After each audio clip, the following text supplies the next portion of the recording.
अब तक 96,000 शिकायतें प्राप्त हुई हैं, जिनमें से 75,000 शिकायतों का समाधान वो कर दिया है।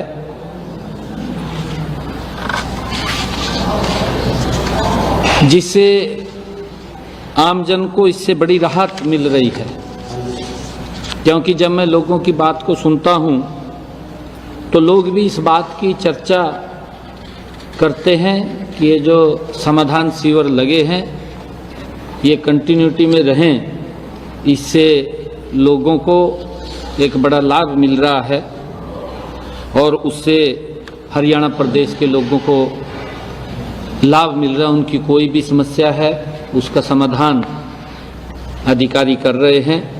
हमने ये कहा है कि उसके अंदर किसी प्रकार की कोई कोताही ना बरती जाए, लोगों को समय रहते उन समस्याओं का समाधान मिले, इस बात के आदेश दिए गए हैं।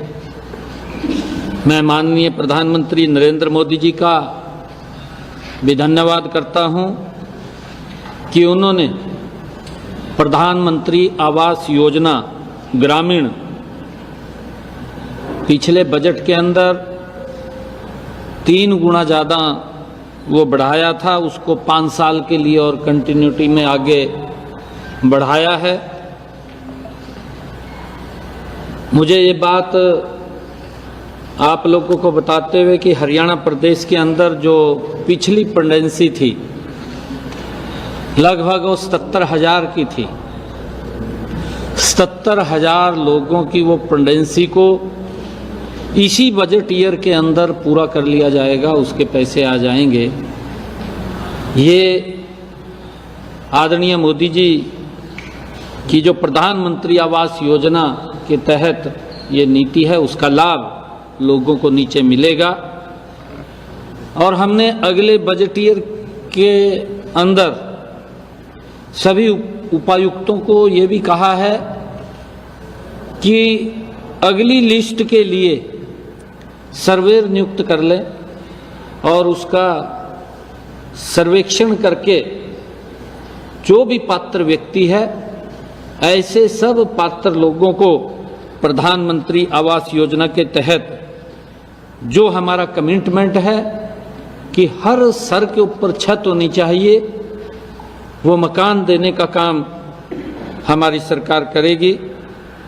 और इस जो डोर टू डोर सर्वे होगा, इस सर्वे को इसकी निगरानी हमारे जिला उपायुक्त करेंगे, ऐसा आदेश दिया गया है। हम जल्द से जल्द इस सर्वेक्षण का काम पूरा करवाकर गरीब और जरूरतमंद लोगों को उनके सपनों का घर देने का काम जो हमारी सरकार का कमिटमेंट है वो करेंगे। प्रधानमंत्री आवास योजना ग्रामीण के तहत जैसा मैंने कहा है कि पिछले जो 77,000 लोग जिनकी पेंडिंग लिस्ट थी, उसको इसी वर्ष में वो पैसा जारी होगा और उनको काम चालू हो जाएंगे, उनको मकान मिलेंगे, ये भी निर्णय किया है। हमने प्रदेश में 84 लाख लोगों को सालाना 1,000 किलोमीटर मुफ्त यात्रा हरियाणा रोडवेज की बस में यात्रा की सुविधा दी थी। हैप्पी कार्ड की योजना हमने शुरू की थी। अभी तक हरियाणा प्रदेश के अंदर ऐसे 20 लाख परिवारों को हमने चिन्हित किया है कि उनको हैप्पी कार्ड बन गए हैं, जिलों में भेज दिए गए हैं। इनमें से लगभग 17 लाख लोग परिवारों को ये हैप्पी कार्ड वितरित किए जा चुके हैं। आज मैंने शेष बचे सभी ऐसे परिवार उनको हैप्पी कार्ड वितरित करने के भी निर्देश दिए हैं ताकि किसी भी गरीब को आने जाने में दिक्कत का सामना न करना पड़े। हमारी सरकार की योजना है। हमने ये भी निर्णय दिया है, ये आदेश दिए हैं, आदरणीय प्रधानमंत्री जी ने पिछले दिनों अमृत सरोवर योजना वो चलाई थी और उस योजना के तहत लगभग 2000 अमृत सरोवर हरियाणा में बनकर के तैयार हुए हैं। अब हमने आगे और ये आज सभी उपायुक्त महोदयों को इस बात के लिए कहा है कि इस वर्ष अमृत सरोवर योजना के तहत हर जिला में 100 यानी प्रदेश में 2200 और हमने निर्णय लिया है कि इन तालाबों की खुदाई और जो गाद मट्टी का काम उसमें जो करेंगे वो मनरेगा के हमारे मजदूरों से कराया जाएगा, ये भी निर्णय किया है। आदरणीय प्रधानमंत्री जी ने जब भगवान श्री राम के भव्य दिव्य मंदिर का उद्घाटन हुआ था, उस समय आदरणीय प्रधानमंत्री जी ने प्रधानमंत्री सूर्य घर मुफ्त बिजली योजना उसका वाहन किया था। हमने ये निर्णय लिया था पिछले दिनों कि जो पात्र व्यक्ति हैं, ऐसे पात्र लोगों की छतों के ऊपर 2 किलोवाट का सोलर पैनल लगेगा। हमने 1 लाख का सोलर पैनल लगाने का लक्ष्य इस वर्ष में रखा है और अब तक 11,144 घरों की छतों के ऊपर 2 किलोवाट का सोलर पैनल लगाए जा चुके हैं और जो शेष बचे हैं उसको तीव्र गति से लगाने का काम छतों के ऊपर घरों की सोलर सिस्टम के आदेश भी जारी किए हैं। हमने सीएम विंडो के ऊपर जो लोग शिकायतें देते हैं, 13,50,000 शिकायतें सीएम विंडो के ऊपर प्राप्त हुई हैं। इनमें से 12,50,000 शिकायतों का समाधान किया जा चुका है।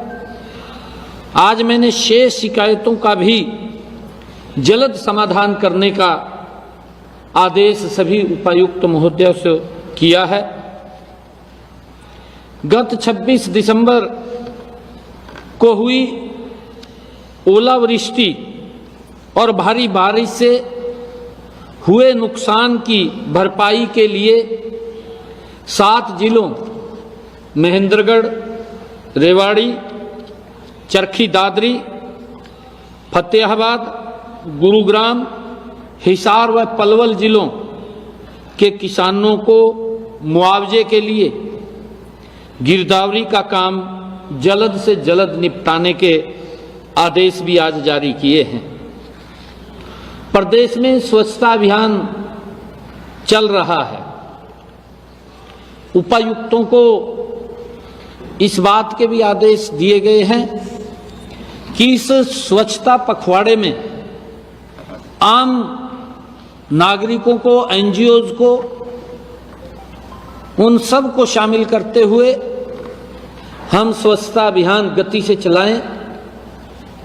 अपने ऑफिसों को अंदर भी स्वच्छता अभियान चले ताकि वहां पर भी कोई कचरा ना हो, उसके लिए गति से काम करने के आदेश दिए गए हैं। हमने ग्राम पंचायतों को में 3,116 कचरा प्रबंधन शेड बनाने की स्वीकृति दी है।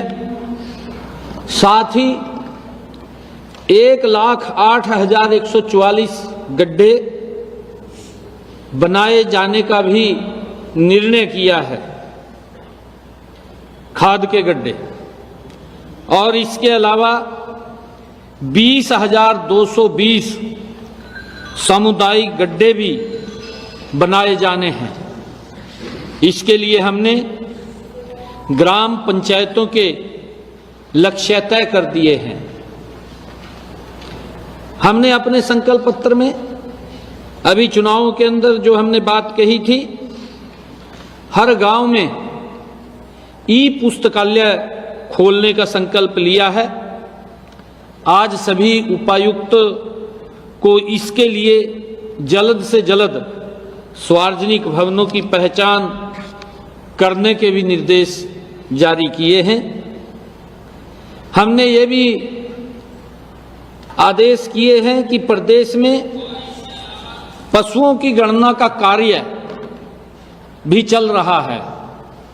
सभी जिला उपायुक्तों को 25 मार्च 2025 तक हर साल में अपने अपने जिला में पशु गणना करवाने के निर्देश भी जारी किए हैं। हमने अपने संकल्प पत्र में हर जिले में कुछ बड़ी परियोजनाओं बनाने का भी संकल्प लिया है। उपायुक्तों को इस बात के लिए भी निर्देशित किया है कि अपने अपने जिला में प्रोजेक्ट्स के लिए उचित भूमि की पहचान व अन्य जरूरी प्रशासनिक प्रक्रियाएं जल्द पूरी करवाएं।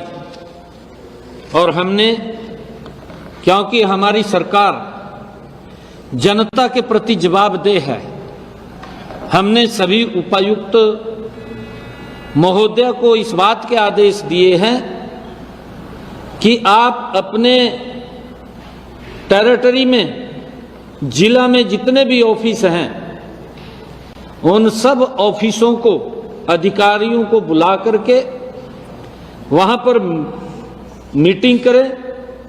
जो इस बैठक के अंदर आदेश हुए हैं उनको नीचे तक लागू करवाएं, ताकि हरियाणा के किसी भी व्यक्ति को ऑफिस में जाते हुए हिचकिचाहट महसूस ना हो। शालीनता से लोगों की बात को सुन करके उसका समाधान करें। ये आदेश दिए गए हैं। और आज कई विषयों के ऊपर चर्चा हमने की है।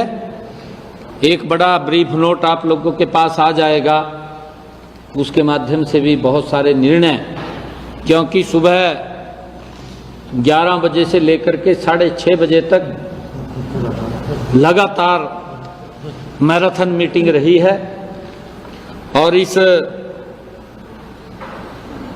मैराथन मीटिंग में जो आज चर्चाएं हुई हैं, मुझे पूर्ण विश्वास है हरियाणा प्रदेश के लोगों को उसका लाभ मिलेगा। आज श्री राम लला जी की मूर्ति प्राण प्रतिष्ठा को 1 साल पूरा हुआ है।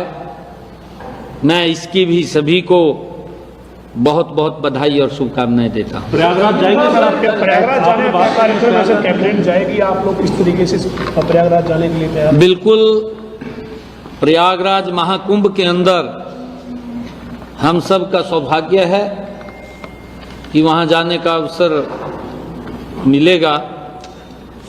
हम जाएंगे, आप सबको भी आमंत्रित करते हैं कि आप लोग भी वहां परिवार सहित पधारें। तारीख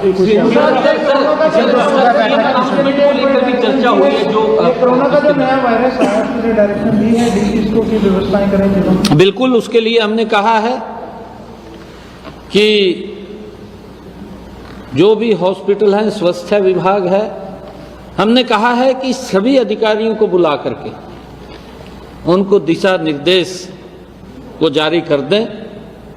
हमारी सरकार की जवाबदेही जनता के प्रति है। हमारे सभी सरकार के मंत्रीगण, हमारे सभी विधायकगण और हमारे सभी प्रशासनिक अधिकारी जनता की जवाबदेही के लिए काम कर रहे हैं। लोगों को किसी प्रकार की दिक्कत महसूस न हो। अगर कहीं पर कोई समस्या है, हमने ये भी उपायुक्त महोदय को कहा है कि उस समस्या की जड़ में जाइए, उसको देखिए, समझिए। आपके पास समाधान निकलता है तो आप निकालिए, नहीं आपके पास निकलता है तो ऊपर भेज दीजिए, हम निकाल देंगे। ये स्पष्ट आदेश करें और इसका लाभ हमारे हरियाणा प्रदेश के लोगों को मिलेगा। मैं बहुत बहुत धन्यवाद करता हूं। सर, आज अमित शाह जी के साथ वर्चुअल बैठक हुई है ड्रग तस्करी, उसको लेकर क्या कहेंगे सर? मोटे तौर पर ड्रग तस्करी और को रोकने के लिए सिक्योरिटी को वर्चुअल बैठक हुई है सर। आज क्षेत्रीय सम्मेलन था। आदरणीय अमित शाह जी, आदरणीय नरेंद्र मोदी जी के तत्वाधान के अंदर देश को नशे से मुक्त करने का एक बहुत बड़ा बीड़ा उठाए हुए हैं। आज हमारे यहाँ क्षेत्रीय वर्चुअल बैठक थी और उसमें बहुत दिशा निर्देश दिए गए हैं। हमने भी ये कल बैठक के अंदर भी इस नशे के ऊपर इसकी कमर को तोड़ने के लिए हमने आधा घंटा लगभग कल की बैठक में भी सभी उपायुक्त महोदयों से चर्चा की है। आज हमने सभी उपायुक्त महोदयों के साथ भी चर्चा की है ताकि इस नशे के खिलाफ सख्ताई से हम निपट सकें और इस नशे को खत्म कर सकें। आज वर्चुअल मीटिंग के अंदर आदरणीय अमित शाह जी ने सभी प्रदेशों के मुख्यमंत्रियों से और सभी प्रदेशों के राज्यपाल महोदयों से उनके क्या क्या काम, सुझाव भी उन्होंने लिए हैं और हमने क्या क्या काम पिछले दिनों में नशे को रोकने के लिए उठाए हैं, वो सारा ब्रीफ के अंदर उन्होंने जानकारी ली है। और आदरणीय अमित शाह जी ने कुछ दिशा निर्देश भी दिए हैं। हम उसको कड़ाई से लागू करते हुए इस नशे को हरियाणा से खत्म करने का काम आदरणीय अमित शाह जी ने जो दिशा निर्देश दिए हम पूरा करेंगे।